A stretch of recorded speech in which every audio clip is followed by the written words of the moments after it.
Kung isa kang lalaki na higit 60 anyos, nais kong pakinggan mong mabuti dahil ang ibabahagi ko ay maaaring lubos na magpabago sa iyong pananaw tungkol sa pagtanda at pagiging malapit sa iyong kapareha.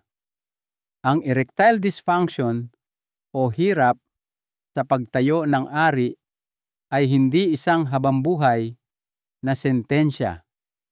Hindi ito isang hindi maiiwasang bahagi ng pagtanda. At salungat sa maaaring ipinapaniwala sa iyo, hindi lang ito simpleng resulta ng pagdagdag ng kandila sa iyong birthday cake. Paano kung sabihin ko sa iyo na ang tunay na dahilan kung bakit hindi na tulad ng dati ang iyong mga erection ay maaaring nagtatago sa iyong pang-araw-araw na gawain, sa paraan ng iyong pagkain, sa paraan ng iyong pagtulog, at maging sa paraan ng iyong paglalakad. Ako si Dr. Jose Reyes, isang doktor na dalubhasa sa pangangalaga ng mga nakatatanda at mahigit 3 dekada na akong tumutulong sa mga lalaking tulad mo. Inilaan ko ang aking buhay sa pag-unawa sa siyensya ng pagtanda, testosterone, at kalusugang sekswal. Sa panahong iyon, natuklasan ko ang isang bagay na simple ngunit malalim. Karamihan sa mga lalaki ay nakatuon sa mga gamot, tableta at produkto, ngunit iilan lamang ang nagtutuon ng pansin sa kanilang mga gawi. Ngunit ipinapakita ng pinakabagong pananaliksik at ng aking sariling karanasan na may 5 pangunahing pang-araw-araw na gawi na maaaring lubos na mapabuti ang lakas ng ereksyon, daloy ng dugo at kumpiyansa. Nasa buhay mo na ang mga gawi na ito. Hindi mo lang sila ginagamit sa tamang paraan. Sa artikulong ito, ibubunyag ko kung ano ang 5 gawi na iyon at ipapaliwanag kung bakit ang isa sa mga ito isang bagay na malamang na ginagawa mo araw-araw ay tahimik na kumakalaban sa iyong mga ereksyon nang hindi mo namamalayan. Ang pag-aayos nito ay maaaring magbukas ng malaking pagbabago sa iyong pakiramdam at pagganap. Kaya samahan mo ako dahil ang matututunan mo ay maaaring magbalik sa iyo ng isang bahagi ng iyong sarili na akala mo'y tuluyan nang nawala. Bago tayo magpatuloy, kung ang mensaheng ito ay tumatagos sa iyo, maglaan ka ng sandali upang pagnilayan ito. Narito ako upang matuto mula sa iyo at gawing mas kapaki-pakinabang at personal ang impormasyong ito hanggat maaari. Ngayong nauunawaan mo na ang tunay na ugat ng problema at ang pagbabago ay hindi lamang posible, kundi lubos na nasa iyong mga kamay, simulan na natin ang pinakaunang gawi. Ito ay maaaring mukhang napakasimple, ngunit huwag mong hayaang lokohin ka nito. Ito ay suportado ng makapangyarihang siyensya at para sa marami sa aking mga pasyente, ito ang naging simula ng kanilang pagbabago. Unang gawin, maglakad na para bang nakasalalay dito ang iyong buhay. Dahil maaaring ganoon nga, hindi ko malilimutan ang isa sa aking mga pasyente, si Juan, isang 28 taong gulang na retirado. Sa pangkalahatan, siya ay malusog, ngunit tahimik na nakikipaglaban sa isang bagay na nahihiya siyang pag-usapan. Mahina ang kanyang mga salita, halos humihingi ng paumanhin. "Dok," sabi niya, "hindi ko na po maramdaman ang sarili ko." Hindi siya tumutukoy sa paninikip ng dibdib o kolesterol.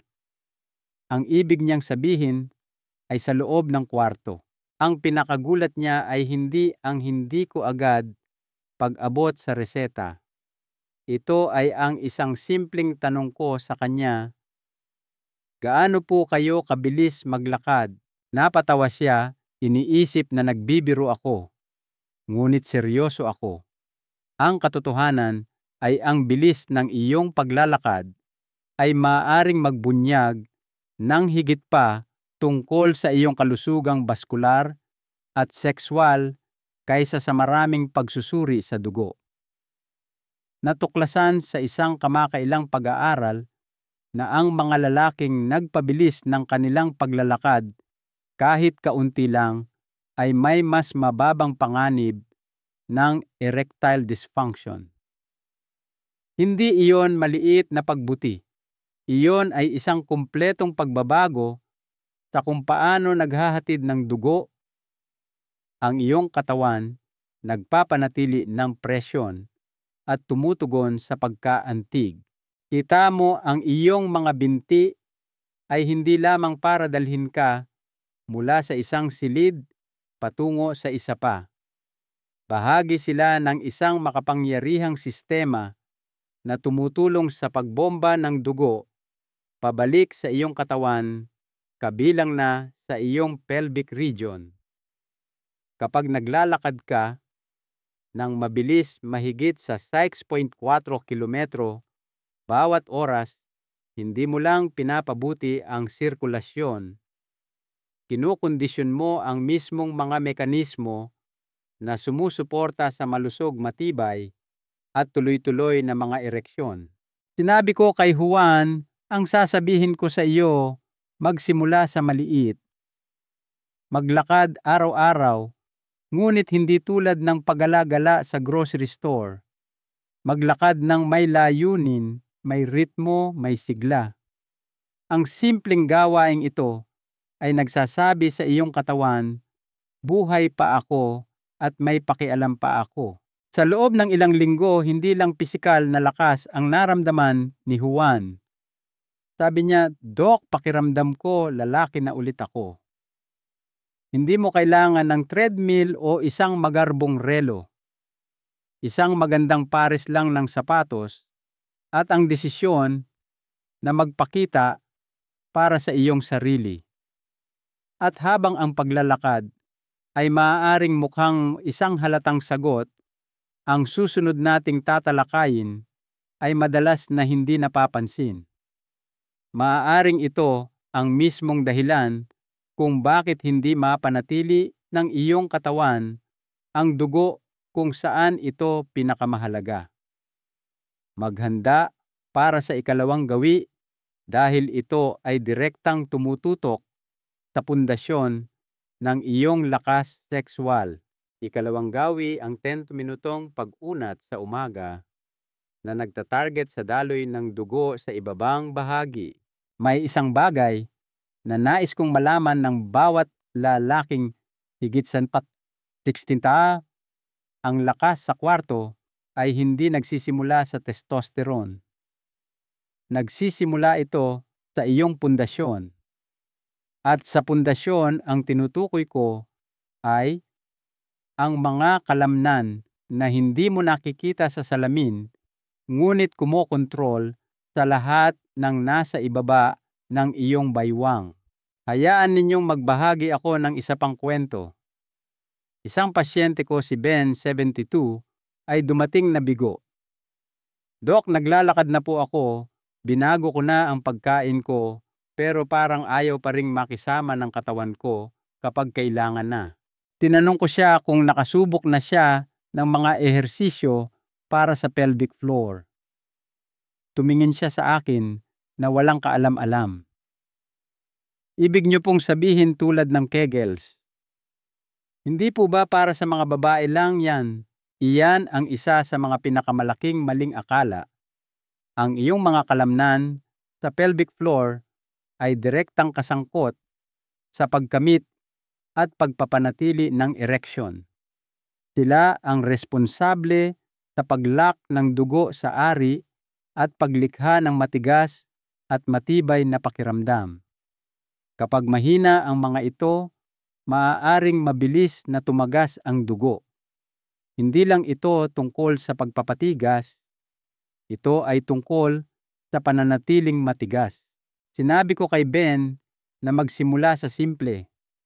Tuwing umaga habang nagsisipilyo, gawin niya ang 10 mabagal na pag-contract ng kanyang mga kalamnan sa pelvic. Pigilin na parang sinusubukang itigil ang daloy ng ihi.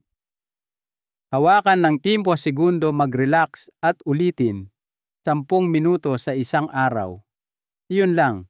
Pagkatapos ng halos 3 linggo, bumalik si Ben na may ngiti na hindi ko pa nakikita noon. Dok, sabi niya, hindi ko akalain na ang isang maliit na galaw ay makakagawa ng ganoong kalaking pagkakaiba, pero ngayon ay nagigising na ako na may morning wood ulit. Ilang taon na rin pong hindi nangyari yun. Iyan ang kapangyarihan ng muling pagkonekta sa mga kalamnan na karamihan sa atin ay nakakalimutan na mayroon pala tayo. Ito ay banayad pribado, ngunit napakalakas, lalo na para sa mga lalaking nais na maibalik hindi lamang ang paggana, kundi ang pakiramdam ng kontrol. Ang kagandahan ng gawin na ito ay hindi kailangang malaman ng sino man na ginagawa mo ito. Hindi mo kailangan ng kagamitan, intensyon lamang, pagiging pare-pareho, at ilang tahimik na minuto bawat umaga upang muling kumonekta sa iyong katawan. Ngayon, habang ang iyong mga kalamnan, ang makina ang ipinapasok mong panggatong, ay kasing halaga rin. Dahil ang susunod na gawi ay hindi isang bagay na ginagawa mo habang kumikilos. Ito ay isang bagay na inilalagay mo sa iyong plato. At ang nakakagulat na katotohanan ay ang isang simpleng pagbabago sa iyong schedule ng pagkain ay maaaring magbago ng lahat tungkol sa kung paano gumaganap ang iyong katawan sa likod ng mga saradong pinto. Ikatlong gawi, kumain para sa pagganap, lalo na bago maghapunan.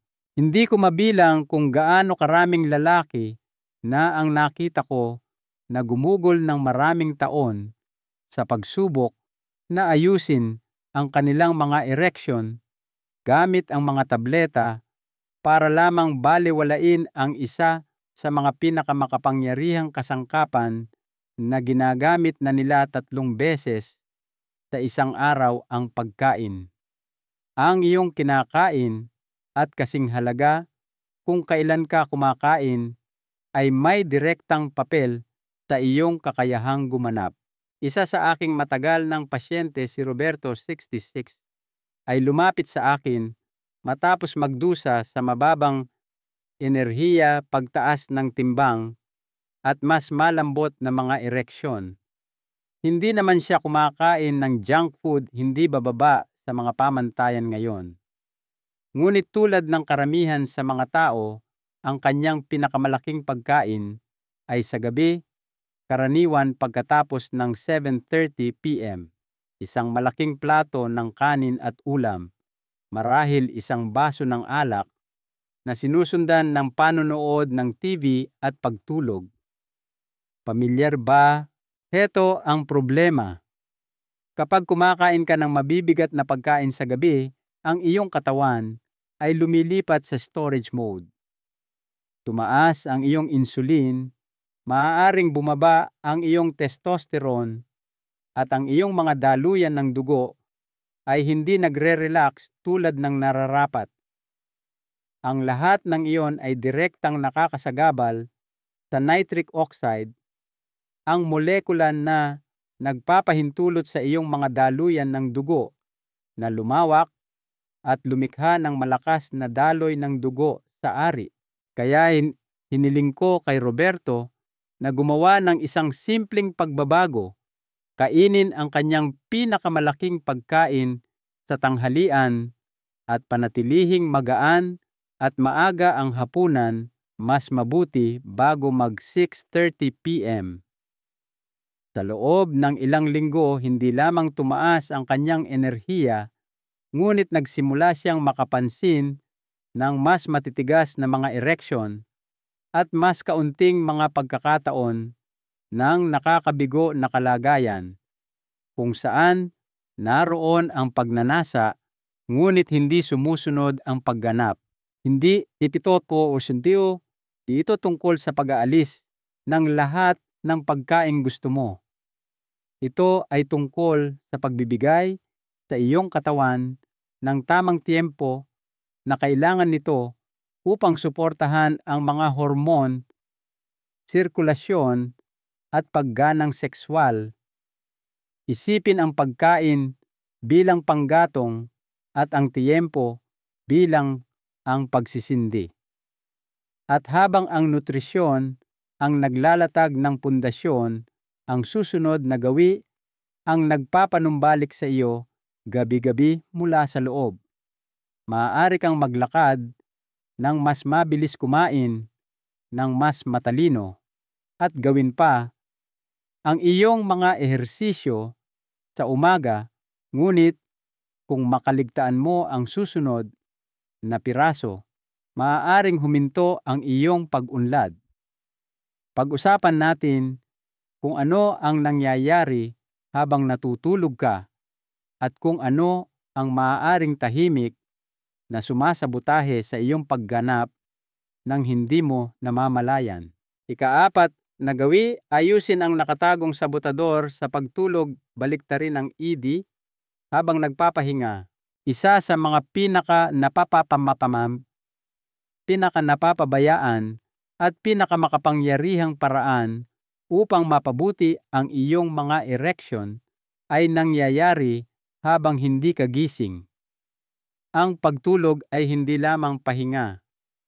Para sa mga lalaki, lalo na sa kanilang ika-80 dekada at higit pa, ang pagtulog ay kung kailan nag-aayos ang katawan, nagbabalanse ng mga hormon at nagpapanumbalik ng daloy ng dugo.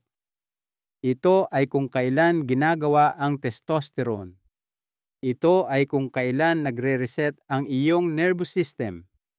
At ito ay kung kailan nagsasanay ang iyong katawan ng mga ereksyon, oo, kahit na hindi mo ito namamalayan.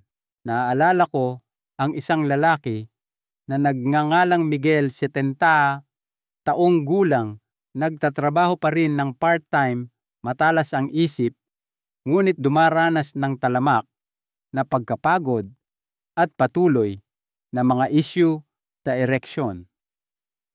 Pakiramdam ko naman po ay hindi masama ang tulog ko, sabi niya sa akin. Pero paggising ko, pagod ako at hindi ko na matandaan kung kailan ako huling nagkaroon ng matibay na ereksyon sa umaga. Nagsagawa kami ng sleep study. Ang natuklasan namin ay isang bagay na madalas kong nakikita, hindi na-diagnose na sleep apnea. Bumababa ang kanyang mga antas ng oxygen. Sa gabi, patuloy siyang ginigising ng kanyang utak na sapat lamang para masira ang kanyang mga deep sleep cycle at hindi kailanman nagkaroon ng pagkakataon ang kanyang testosterone na ganap na mapunan.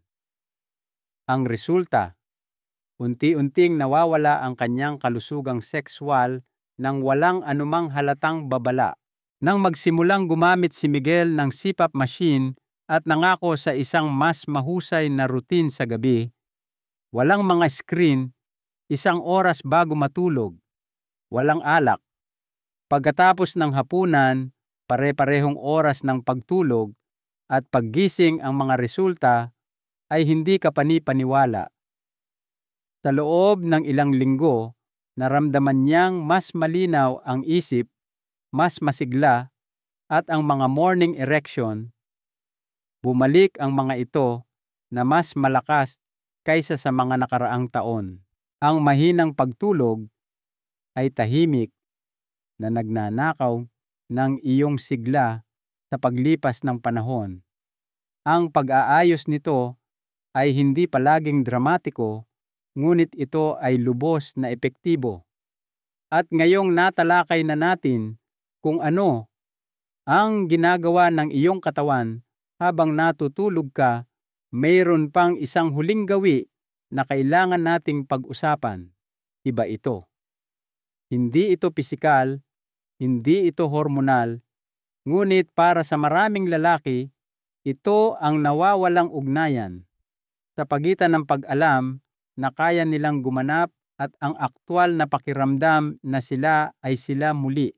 Ikalimang gawi, muling kumonekta sa pamamagitan ng haplos ng walang presyon. Mayroong isang bagay na bihirang pag-usapan sa opisina ng doktor, ngunit ito ay isang bagay na nakikita ko sa halos bawat lalaki na pumapasok sa aking pinto na may mga alalahanin tungkol sa kanyang pagganap.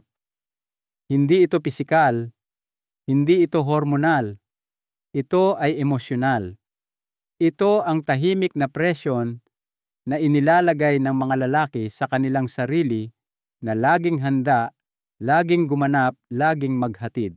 Mayroon akong pasyente si Jaime, 74, na pumasok matapos siyang hikayatin ng kanyang asawa na magpatingin sa akin. Sabi niya, "Doc, malapit pa rin kami sa isa't isa. May pakialam pa rin kami sa isa't isa. Pero sa tuwing nagsisimula ng maging intimo ang mga bagay natitigilan ako. Nararamdaman ko ang presyon na ito na kailangan kong gumanap at kung hindi ko kaya, sumusuko na lang ako." Hindi nag-iisa si Jaime. Sa katunayan, maraming lalaki na perpektong malusog sa pisikal ang nahihirapan pa rin sa kwarto, hindi dahil hindi gumagana ang kanilang katawan, kundi dahil ang kanilang isipan ay puno ng stress, kahihiyan o pagkabalisa kung gagana ba sila. Ang gawin na ito ay hindi tungkol sa ehersisyo o pagtulog o dieta. Ito ay tungkol sa pag-aaral na muling kumonekta sa pamamagitan ng haplos at pagiging malapit ng hindi pagganap ang layunin. Hiniling ko kay Jaime na magsimula ng dahan-dahan. Walang presyon, walang inaasahan. Maglaan lamang ng oras kasama ang kanyang asawa, magkayakapan mag-usap, maghaplusan nang hindi sinusubukang may mangyari. Hayaang bumalik ang pagiging malapit ng walang pagmamadali. Sa paglipas ng panahon, may nagbago. Habang nawawala ang presyon, nagsimulang bumalik ang kanyang kumpiyansa. At kasama nito, bumalik din ang kanyang mga ereksyon. Natural, walang gamot at walang pagpilit. Mayroong isang bagay na makapangyarihan sa paglikha ng isang espasyo kung saan ang pagiging malapit ay hindi kailangang humantong sa isang partikular na bagay. Pinapayagan nito ang iyong nervous system na mag-relax, ang iyong mga stress hormone na huminahon, at ang iyong katawan na tumugon sa paraang idinisenyo ito. Kapag ang isang lalaki ay nakakaramdam ng emosyonal na kaligtasan at koneksyon, madalas sumusunod ang kanyang katawan. Nakita ko ito ng paulit-ulit. Minsan, ang pinakaepektibong landas sa paggaling ay hindi ang pagtulak ng mas malakas, kundi ang ganap na pagpapakawala sa presyon. Kaya habang iniisip mo ang iyong sariling buhay, ang iyong sariling mga relasyon, tanungin mo ang iyong sarili, kailan huling naramdaman na madali ang pagiging malapit? Hindi minadali malaya sa inaasahan, kung matagal na marahil oras na upang bitawan ang pangangailangang gumanap at muling tuklasin ang kapangyarihan ng simpleng pagiging malapit. Konklusyon, kung nakaabot ka hanggang dito, nais kong maglaan ng sandali upang kausapin ka, hindi lamang bilang isang doktor, kundi bilang isang taong lubos na nakauunawa kung ano ang pakiramdam ng pagtanda. Ang mga banayad na pagbabago, ang mga pagkabigo na hindi mo masabi nang malakas ang pakiramdam na ang iyong katawan ay hindi nakikipagtulungan sa lalaking nararamdaman mo pa rin sa loob. At kung tahimik mong nilalabanan ang unti-unting pagkawala ng iyong siglang sexual, nais kong malaman mo na walang sira sa iyo. Hindi ka palampas sa iyong kalakasan at higit sa lahat, hindi ka nag-iisa. Sa aking mga taon sa medisina, nakita ko kung gaano kalakas ang maliliit at sinasadyang mga pagbabago, lalo na kapag ginagawa ito ng tuloy-tuloy.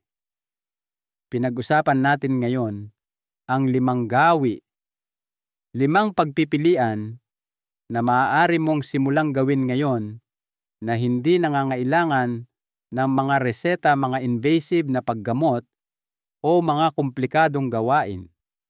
Mga pang-araw-araw na aksyon lamang na nakabatay sa tunay na siyensya at napatunayan ng mga totoong lalaki tulad mo. Nagsimula tayo sa paggalaw dahil mahalaga kung paano ka gumagalaw sa iyong araw. Ang mas mabilis na paglalakad, kahit kaunti lang, ay nagpapasimula ng isang chain reaction na sumusuporta sa iyong puso, mga daluyan ng dugo, at sa huli, sa iyong mga erection. Pagkatapos ay lumalim tayo, literal sa iyong pelvic floor. Sa loob lamang ng 10 minuto sa isang araw, maaari mong simulang sanayin muli ang mismong pundasyon ng iyong pagganap na sexual na muling makakamit ang katigasan at kumpiyansa na hindi mo naramdaman sa loob ng maraming taon. Sumunod ang pagkain, hindi lang kung ano ang kinakain mo, kundi kung kailan. Ang paglipat ng iyong pinakamalaking pagkain sa mas maagang bahagi ng araw ay nagbibigay sa iyong katawan ng ritmo na kailangan nito upang i-regulate ang mga hormone at mapanatili ang enerhiya para sa mga intimong sandali. Sumunod ang pagtulog at hindi ko ito maaaring bigyang diin ng sapat. Ang pagtulog ay hindi isang luho. Ito ay mahalagang gamot. Kung hindi ka nakakakuha ng malalim at nakapagpapanumbalik na pahinga, ang iyong katawan ay walang sapat na mapagkukunan upang suportahan ang kalusugang baskular na kailangan para sa matibay at pangmatagalang mga ereksyon. At sa wakas, pinag-usapan natin ang pagiging malapit ng walang presyon, ang pag-aalis ng pasanin na gumanap at muling pagkonekta sa pamamagitan ng tiwala at haplos ay maaaring magpagaling hindi lamang sa iyong katawan, kundi pati na rin sa iyong isip. Kaya saan ka pupunta mula rito, magsimula ka. Iyon lang. Hindi mo kailangang gawin ang lahat ng perpekto o baguhin ang iyong buhay sa isang gabi. Ngunit kailangan mong maniwala na posible pa rin ang pagbabago dahil totoo ito. Kung ikaw ay 60 taon, 70 o kahit 80 taong gulang, ang mensaheng ito ay para sa iyo. Ang iyong edad ay hindi tumutukoy sa iyong halaga at ang iyong nakaraan ay hindi nagdidikta ng iyong hinaharap. Ang iyong kakayahang kumonekta, magmahal at maramdaman muli ang iyong sarili ay buhay na buhay pa. Natrabaho ko na ang mga lalaking sumuko na sa pag-asa, mga lalaking lumapit sa akin bilang huling paraan. At pinanood ko silang bumalik sa kanilang mga relasyon, sa kanilang kumpiyansa, at sa kanilang sariling mga katawan, mas malakas, mas matatag, at mas sila kaysa sa naramdaman nila sa loob ng maraming taon. Hindi dahil sa isang himala, kundi dahil nagpakita sila araw-araw pumili ng isang gawi sa isang pagkakataon at nagpatuloy. Kaya mo ring gawin iyon, kaya gawin ang unang hakbang. Siguro iyon ay ang paglalakad na iyon. Siguro iyon ay ang mga ehersisyo sa pelvic. Siguro ito ay ang pagkain ng kaunti pang maaga. Ano man ito, magsimula ngayon. At bukas gawin itong muli. Hindi lamang ito tungkol sa mga erection. Ito ay tungkol sa pagbawi ng iyong sigla, ng iyong koneksyon, at ng iyong kagalakan. Marami ka pang buhay na dapat ipamuhay. Siguraduhin na ito ay isang buhay na nararamdaman mong ganap kang naroroon isip, katawan at puso. Karapat-dapat ka sa ganoon. Isang mahalagang aral sa buhay mula kay Dr. Reyes. Ang pinakamahalagang aral na natutunan ko ay hindi pa huli ang lahat upang bawiin ang kontrol sa iyong kalusugan at kaligayahan. Ang paglalakbay ay nagsisimula sa isang simple at iisang pagpili. Anong pagpili ang gagawin mo ngayon? Gusto kong marinig ang iyong mga saloobin sa mga komento sa ibaba. Kung ang mensaheng ito ay nakaantig sa iyo, mangyaring isaalang-alang ang pag-subscribe sa aming channel para sa higit pang mga kaalaman sa kalusugan at ibahagi ito sa isang kaibigan o kapamilya na maaaring kailangang marinig ito. Ang iyong kwento at ang iyong paglalakbay ay mahalaga.